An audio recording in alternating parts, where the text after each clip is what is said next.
Great morning, sales teams, and welcome to your online sales manager. My name is Emma Monroe, and I'm the creator of YOSM. I'm very excited to introduce our guest speaker today. But first of all, Anoop, our sales manager for Australia, will be talking about the scorecard and getting you to check your numbers, and then he will introduce David Marriner, who is our guest speaker for today. So I will hand you over to Anoop. Good morning, Anoop. Thanks, Emma. Good morning, everyone, and hope you're having a great week so far. Now remember, we're always talking about scorecards and making the importance and the relevance of checking your numbers consistently. You know I keep on hammering about this, and I'll keep on going on about it, is that you need to know what your conversion rates are, what your average dollar sell is, what your close rates are, how many leads you're getting in.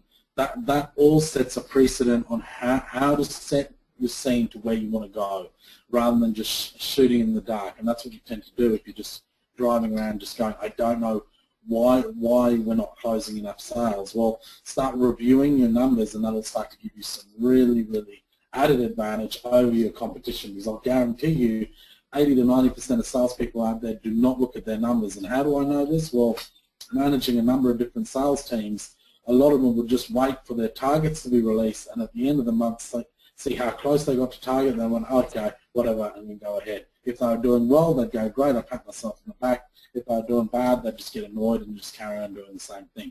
Not many of them would stop and say, okay, what is it that I did well this month, or what is it that I didn't do well this month to make it better for next month? All right, so just have a think around that and around numbers. Today I've got a fantastic speaker on. David's a very close friend of mine, but also he's quite an inspirational business owner. He's pretty much come from, you know, a self-made person, really built himself up to build a great business, but has sort of done a lot of things and has had a really positive outlook in life to have the success that he's had.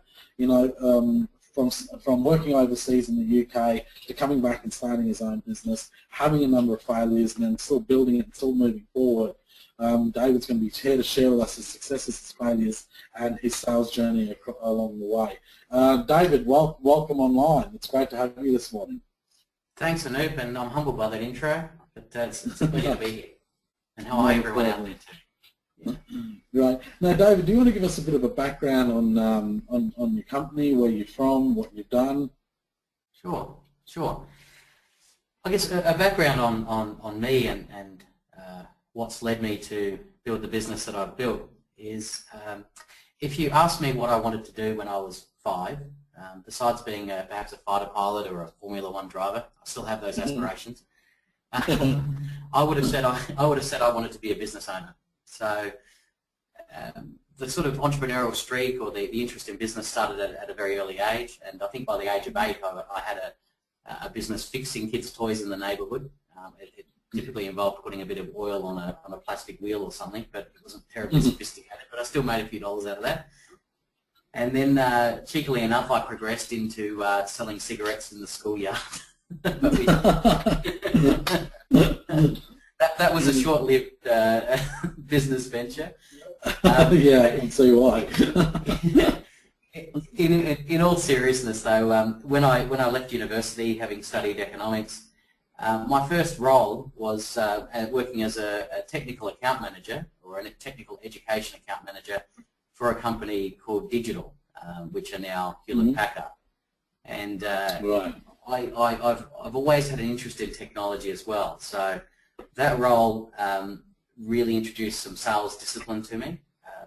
Yeah. It taught me the importance of communication and building relationships with corporate players.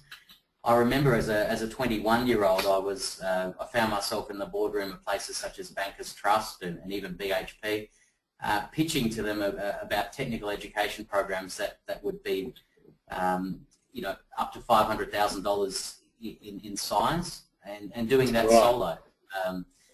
And quickly I found that it really didn't matter if you were speaking to a board or just an individual who was looking to progress his own career.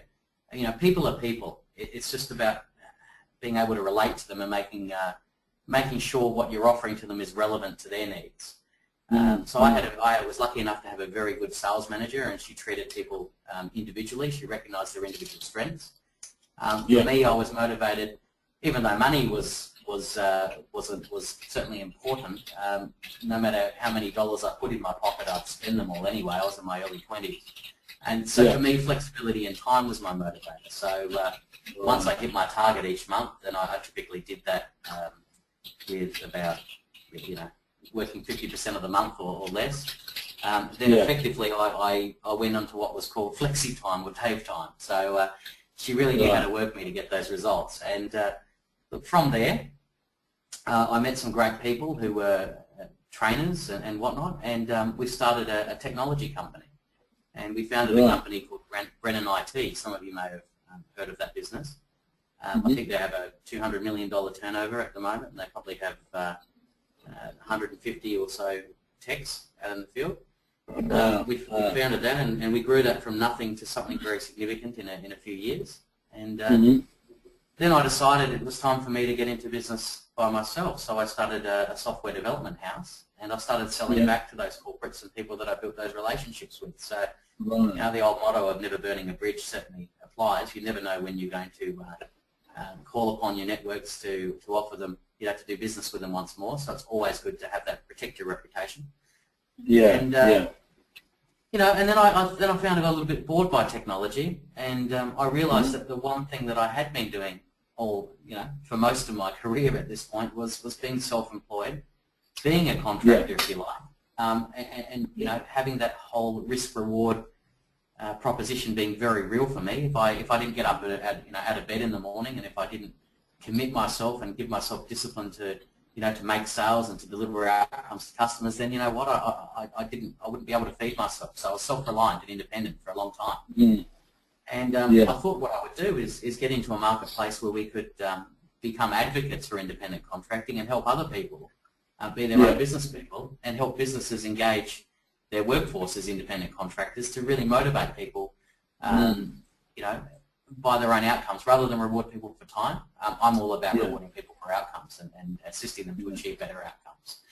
So in 2001, I formed a predecessor to my business now, which is called iContract, and it was again, it was 6 months of seriously hard graft and going backwards on the credit card each month, but having faith and confidence and learning and listening to my to my prospects that I was pitching to, and finally things through with determination, and also I know you brought up a good point with your scorecard yesterday. It's whether it's a scorecard or tracking your numbers, it's all about monitoring your performance and thinking objectively, and being able to critique yourself in a positive way to say, look, what am I doing right?